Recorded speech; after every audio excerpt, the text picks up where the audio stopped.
2 दिवसानंतर गणदेवी माकडांचा आवाज वातावरणात घुमला. आनंदाने उड्या मारत ती माकडे झाडावरून खाली येऊ लागली होती. बहिर्जी नायकाने आपल्या झोळीतून केळी, चिकू, पेरू अशी फळे काढली आणि ते त्या पडीक झालेल्या घराच्या अंगणात बसले. ते अजूनही भिकाऱ्याच्याच वेशात होते. 2 दिवसांचा पायी प्रवास करून ते गणदेवीला पोहोचलेले होते. त्या माकडांना त्यांच्या आवडीची फळे नायकाने खाऊ घातली. त्याबद्दल आभार प्रकट करण्यासाठी ती माकडे नायकांच्या अवतीभोवती उड्या मारू लागली. तेव्हा मध्येच एक माकड येऊन दुसऱ्या माकडाच्या हातचे फळ हिसकावून पळत सुटले.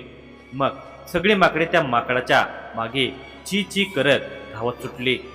नायक त्यांचा तो दंगा बघून मनसोक्त हसत होते. जंगल आणि पशु पक्षी यांचा सहवास त्यांना अधिक प्रिय असे. इथे पोहोचण्याच्या आधी 1 मैल अंतरावर त्यांनी जंगली कुत्र्यांच्या कळपासाठी एका डुकराची शिकार केलेली होती. ती कुत्रे आंब्याच्या झाडाखाली त्या डुकरावर ताव मारत होती. त्या माकडांचा दंगा बघून झाल्यावर नाईक उठायला लागले. तेव्हा एक माकड त्यांची झोळी ओढू लागले. त्या झोळीत एक पेरू अजून शिल्लक होता हे त्याला समजलेले होते. नायकाने झोळीत हात घातला. एक पेरू राहिलेला वाटतं असे म्हणून हसत त्यांनी झोळीतून पेरू काढला आणि त्या माकडाच्या हाती दिला. त्याच्या डोक्यावरून हात फिरवत ते म्हणाले, खरा बाज दिसतोयस, बरीच तीक्ष्ण नजर आहे तुझी हा. मग नायकाने त्याला मांडीवर बसवले. त्याच्या अंगावरून त्यांनी प्रेमाने हात फिरवला. सुरतेत जाण्याआधी बहिर्जी नाईक आणि त्यांच्या साथीदारांनी या घरात मुक्काम केलेला होता. तेव्हा नायकांची आणि त्या प्राण्यांची मैत्री झालेली होती. थोडा वेळ त्याला गोंधारून नायकाने त्याला मांडीवरून उचलून जमिनीवर बसवले. जा खेळा आता असे म्हणून नाईक हसत हसत उठले. सगळ्या परिसरावर दृष्टी फिरवली. जवळजवळ 1 ते 2 मैल अंतरापर्यंत बाबळीचे रान पसरलेले होते. गणदेवी गावापासून आणि मुख्य रस्त्यापासून ते घर बरेच लांब होते. शिवाय रानटी कुत्र्यांचा त्या परिसरामध्ये सुळसुळाट असल्याने गावकरी तिकडे जाण्याचे धाडस करत नसत. तरी सुद्धा नायकाने खात्री करून घेतली आणि ते घरात शिरले. घराची अवस्था अगदीच भग्न झालेली होती. दगडावर माती चोण्याचे लिंपण असलेल्या खांबांनी कसे बसे लाकडी छताला तोलून धरलेले होते. आजूबाजूच्या भिंती अजून शाबूत होत्या, पण त्यांच्यावर असलेले मातीचे लिंपण गळून पडले होते. नाईक घराच्या मागच्या दाराकडे गेले. दार उघडून ते त्या घराच्या मागच्या परिसरात तिथे येऊन पोहोचले. तिथे असलेल्या उमराच्या झाडापासून 20 पावले मोजून त्यांनी तिथले गवत बाजूला सारले. मग लाकडी फळी उचलली. त्याखाली एका अरुंद भुयाराचे तोंड होते. एका वेळी एकच माणूस आत जाईल इतके ते भुयार अरुंद होते. मग त्याने त्या फळीवर ते गवत अंतरले आणि ती लाकडी फळी त्या भुयाराच्या तोंडावर ओढली. काळोखात ते पायाने पायऱ्यांचा अंदाज घेत आत उतरू लागले होते. थोडा आत गेल्यावर भुयार थोडे रुंद होत गेले. मग आणखी पुढे गेल्यावर त्या भुयाराचा पोकळ भाग त्यांना जाणवला. आतमधले वातावरण उबदार वाटत होते. क्षणार्धामध्ये ते भुयारातल्या खोलीत पोहोचले. तिथे त्यांना पिवळसर प्रकाश दिसला. 2 कंदिलांच्या प्रकाशाने त्या खोलीतला अंधार सरलेला होता. खोलीच्या मध्यभागी एक शेकोटी पेटवलेली होती आणि शेकोटी भोवती 2 माणसे बसून चिलीम फुंकत होती. त्यांनी नायकांच्याकडे पाहिले. ती माणसे आत असल्याचे नायकांना आधीच ठाऊक होते. या नाईक त्यांच्यातला एक थोडा वयस्कर माणूस म्हणाला. त्याचा पेहराव फकीरासारखा वाटत होता आणि दुसऱ्या माणसाचा पेहराव सामान्य होता. त्याने पांढरे धोतर आणि कुर्ता घातला होता. ती 2 माणसे म्हणजे आप्पाजी आणि रायाजी होते. नाईक त्यांच्याजवळ जाऊन बसले. आप्पाजींनी पटकन आपल्या हातची चिलीम त्यांच्या समोर धरली. हा, हे उत्तम केलंस. चिलमेला ओठांना टेकवत नाईक म्हणाले. शीन भागवण्यासाठीचे त्यांच्या आवडीचे साधन त्यांना मिळालेले होते. मग त्यांनी एक मोठा झुरका ओढून हवेत धूर सोडला. चालून चालून आलेला थकवा यामुळे कमी होईल ते पुटपुटले. हा, बरंच अंतर पायी चालावं लागलं तुम्हाला, आप्पाजी म्हणाले. 2 दिवसापूर्वी भिकाजीकडून सगळ्या व्यापाऱ्यांच्या संपत्तीचे आकलन झाल्यावर नायकांनी रायाजी आणि आप्पाजीला गणदेवीला भेट घेण्याचा संदेश पाठवलेला होता. वीरजी वोहराचा मुलगा गेल्या 4 महिन्यापासून आजारी असल्याने त्याच्या प्रकृतीमध्ये सुधारणा होण्यासाठी आपण स्तंभेश्वर महादेवाजवळ जाऊन नवस करणार असल्याचे कारण सांगून रायाजीने वीरजीच्या दिवाणखान्यातून काही दिवसांची रजा मिळवलेली होती. मग आप्पाजींना सोबत घेऊन तो नवसारीपर्यंत घोड्याने पोहोचला होता. पुढे मुघली खबऱ्यांना कोणताही संशय येऊ नये म्हणून त्या दोघांनी एकत्रितपणे प्रवास टाळला आणि नंतर ते वेगवेगळ्या मार्गाने पायी गणदेवीला पोहोचले. नायकाने आपल्या समोरील शेकोटीच्या बाहेर राहिलेल्या गाड्या सारल्या. चिलमेतील राख झटकली आणि पुन्हा चिलीम ओठाना लावली. मग धूर सोडत चिलीम आप्पाजींकडे देत त्यांनी कायसा धूर नाकातून सोडला आणि बोलू लागले, आप्पाजी, गावराचा संदेश मिळालाय. तिनं जकात खाण्याच्या तिजोरीचा मार्ग शोधून काढलाय. ती आणि मंबाजी तो खजिना एका भुयारी मार्गानं किल्ल्यातून बाहेर आणतील. आप्पाजींनी चिलीम ओढत नायकांच्याकडे मान वळवली. नायकांची वाक्य ऐकून त्यांच्या चेहऱ्यावर आश्चर्याचे भाव उमटलेले होते. त्याने भुवया उंचावल्या होत्या. किल्ल्यातून बाहेर पाडायला भुयारी मार्ग उपलब्ध आहे. सुरतेत 12 वर्ष राहून सुद्धा ही गोष्ट माझ्या कानावर पडली नाही. आप्पाजी म्हणाले, हा अत्यंत गुप्त ठेवण्यात आली ती गोष्ट. किल्ल्यात फार कमी लोकांनाच त्याबद्दल माहीत आहे. नाईक म्हणाले. आप्पाजींनी चिलीम नायकांच्या पुढे धरली. नायकाने ती उजव्या हाताच्या मुठीत पकडली आणि ओठांना लावून मोठ्याने ओढली. शेकोटीतून उठणारा धूर बारीक झरोक्यातून बाहेर जात होता. चिलिमेचा दोर हवेत सोडताना नायकांचे लक्ष त्या झरोक्याकडे गेले. ते झरोके पुढे अधिक पसरट होत जाऊन बाहेर दाटी वाटीने वाढलेल्या झुडपांच्या खोडाजवळ निघत होते. भुयारापासून त्याचे तोंड बरेच लांब असल्याने धूर बाहेर निघेपर्यंत त्यातले काळसर कण भुयाराच्या छताला आणि झरोक्याला चिकटत होते. त्यामुळे बाहेर निघताना धूर तितका काळसर दिसत नसे आणि त्या दाट झाडांच्या वाऱ्यामुळे तो धूर लवकर हवेत मिसळत असे. शिवाय शेकोटी पेटवताना धूर जास्त निघणार नाही याची काळजी घ्यावीच लागत असे. रायाजी नायकाने रायाजीकडे पाहिले. रायाजी दुसऱ्या एका चिलमेत गांजा भरत होता.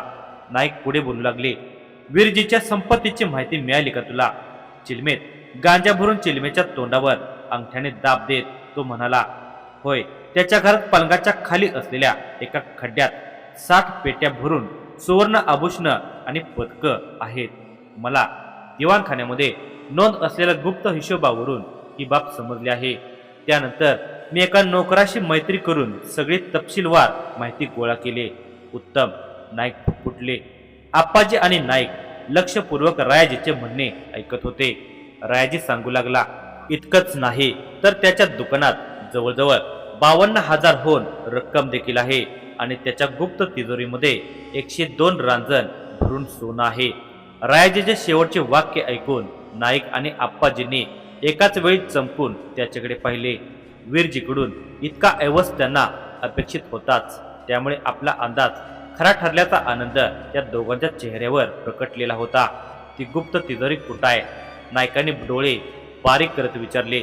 त्याच्या दुकानाखाली असलेल्या तळघरामध्ये, रायाजीने उत्तर दिले. आप्पाजीने नायकांच्याकडे पाहिले. आपला अंदाज खरा ठरला तर बरीच नुकसान भरपाई वसूल करता येईल त्या वीरजीकडून. हा, नायकांनी देखील मान डोलावली. पण नाईक, त्या तिजोरीतून धन काढणं इतकं सोपं नाहीये. रायाजी थंड आवाजामध्ये म्हणाला.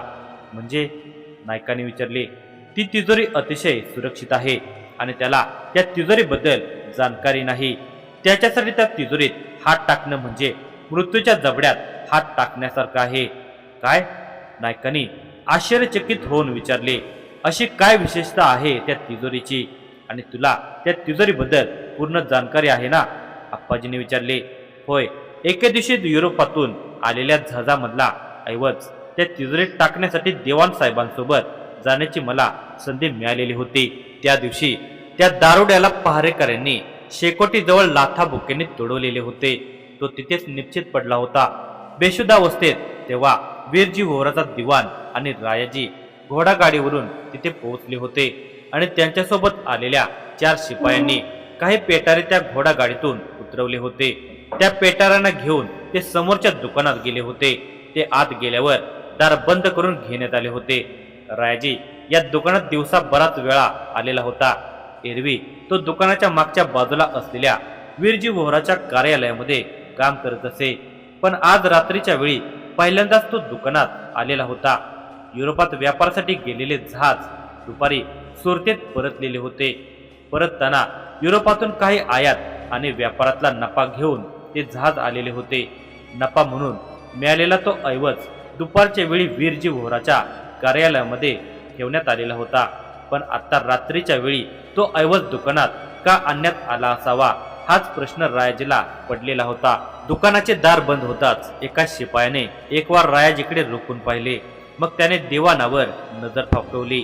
त्या दिवाणाने होकाराती मान हलवली आणि म्हणाला, रायाजी आपला विश्वासू माणूस आहे. रायाजीने किंचित स्मित केले. तो संयम राखून होता.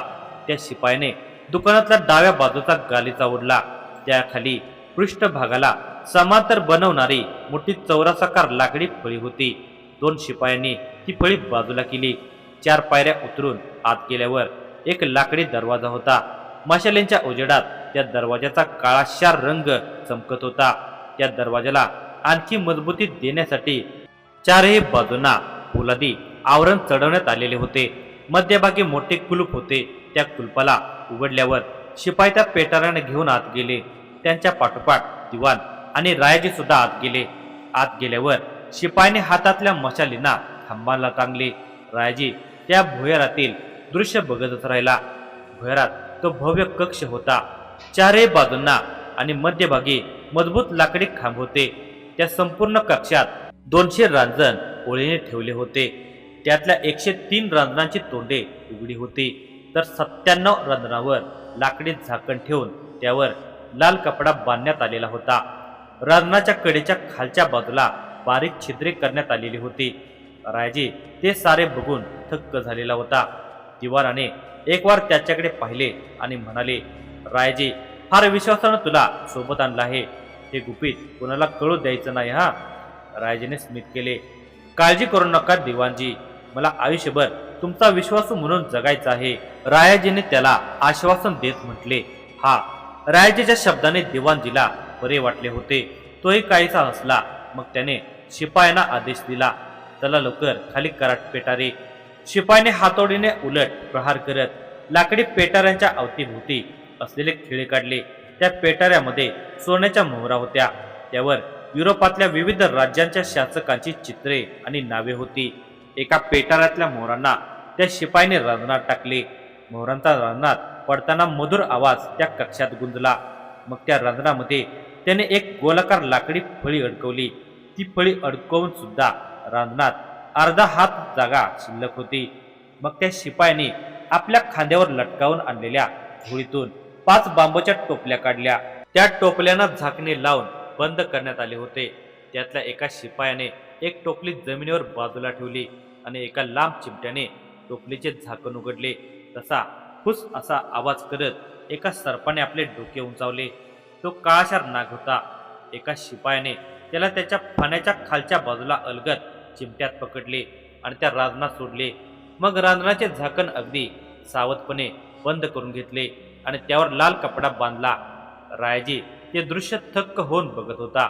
अशाच प्रकारे त्यांनी बाकीचे 4ही पेटारे 4 रांजणामध्ये खाली केले आणि त्यावर लाकडी आवरण अडकवून त्यात सर्प सोडले.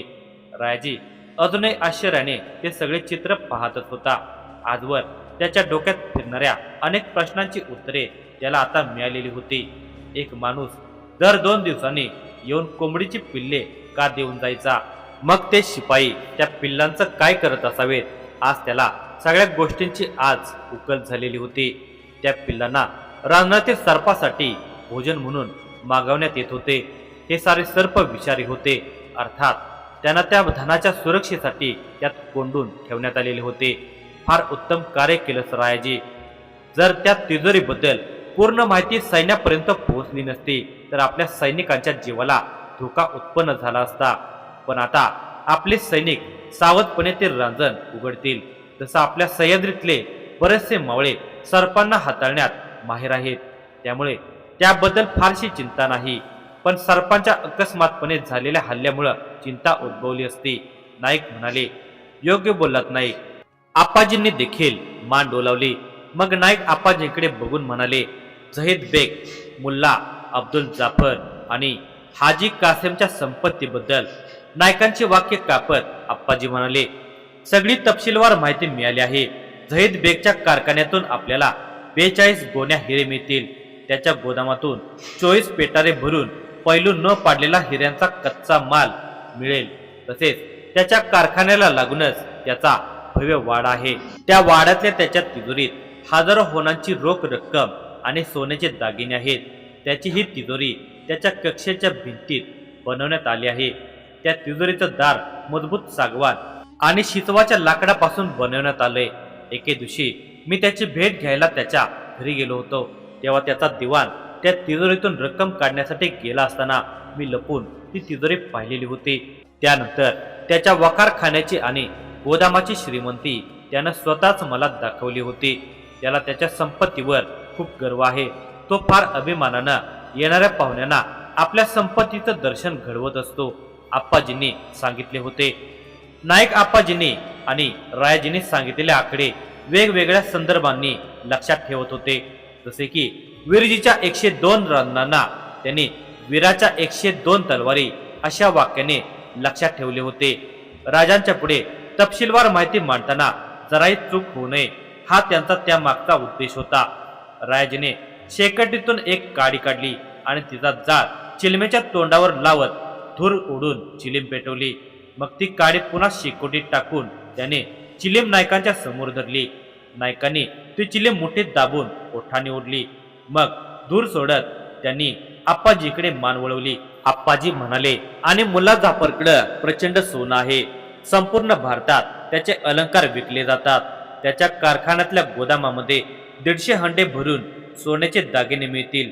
ते सगळे हंडे त्यानं त्याच्या गोदामाच्या जमिनीखाली पुरले आहेत. म्हणजे ते हंडे मिळवण्यासाठी त्याच्या गोदामाखालची जमीन खोदावी लागेल. नायकांनी चिलीम रायजीला देत आपला हात झटकत म्हटले, नाही, त्यानं त्याच्या कारखान्याच्या जमिनीवर लाल रंगाचा गालेचा अंथरलाय. त्यावर हिरव्या वेलीची नक्षी आहे. ती नक्षी एका ठिकाणी एका मोठ्या फुलाला जाऊन मिळते. फक्त त्या फुलाच्या खाली खोदल्यावर ओळीनं सगळे हंडे बाहेर काढता येतील. आप्पाजींच्या बोलण्यावर नायकांनी भुवया उंचावल्या. मग दीर्घ श्वास घेऊन म्हणाले, आणि हाजी कासिम गुलामांचा व्यापार करतो. सिंध, पंजाब, गुजरात आणि राजस्थान प्रांतातून त्याची माणसं अनेक गुलाम स्त्रिया आणि बालकांना आणतात आणि मग त्यांना तो युरोप, आफ्रिका आणि अरब स्थानामध्ये विकतो. त्याचं साम्राज्य फार मोठं आहे.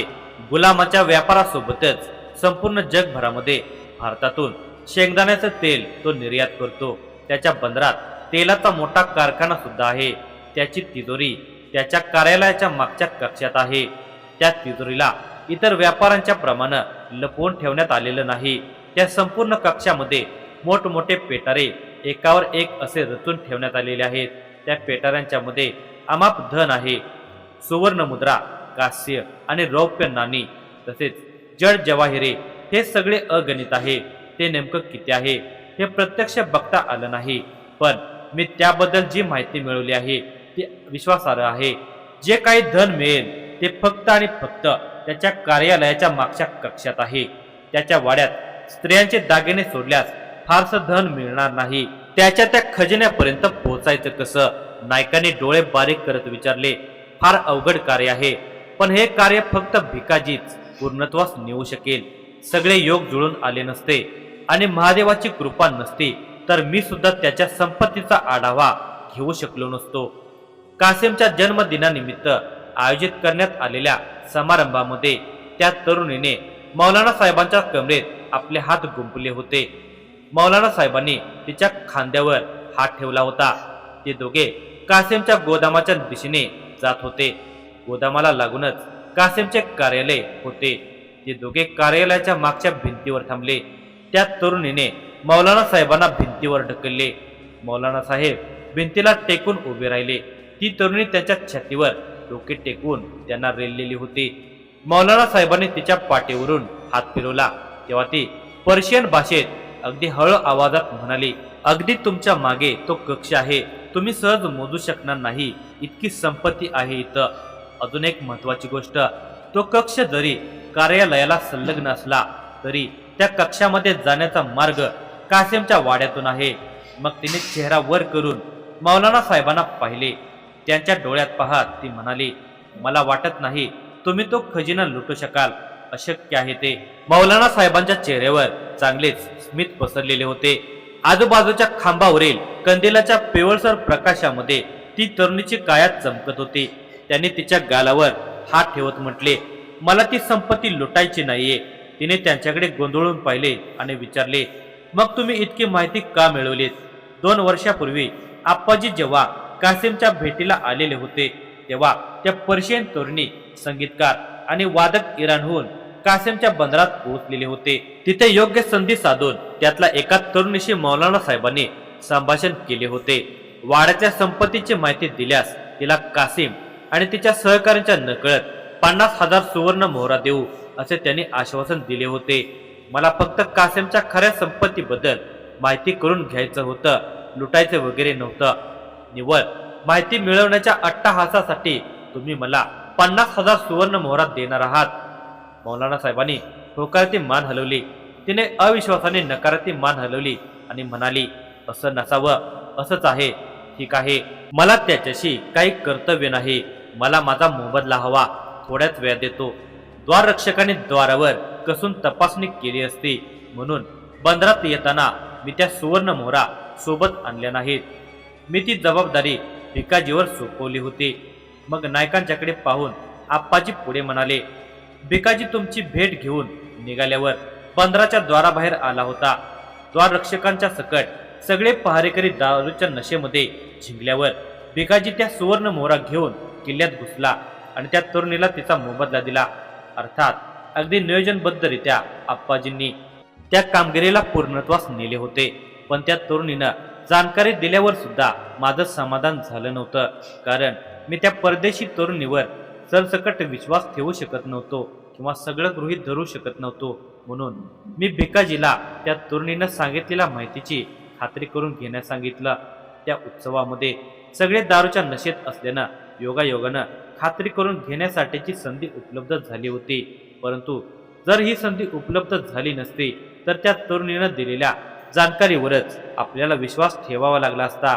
मग त्याच रात्री योग्य संधी बघून भिकाजीनं एका शिपायाचा वेश धारण केला होता आणि सावधपणे तो कासिमच्या वाड्यात शिरला होता. त्याच्या कुटुंबातील सदस्य त्यावेळी गाढ झोपेत होते. त्याचा लाभ घेऊन तो त्या कक्षापर्यंत पोहोचला होता.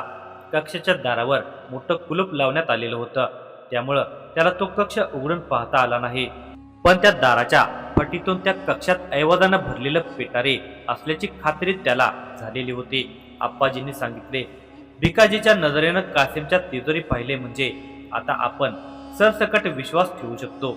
नाईक ठसका देत हसले, होय, माझा त्या दरोडेखोराच्या नजरेवर स्वतःपेक्षा जास्त विश्वास आहे.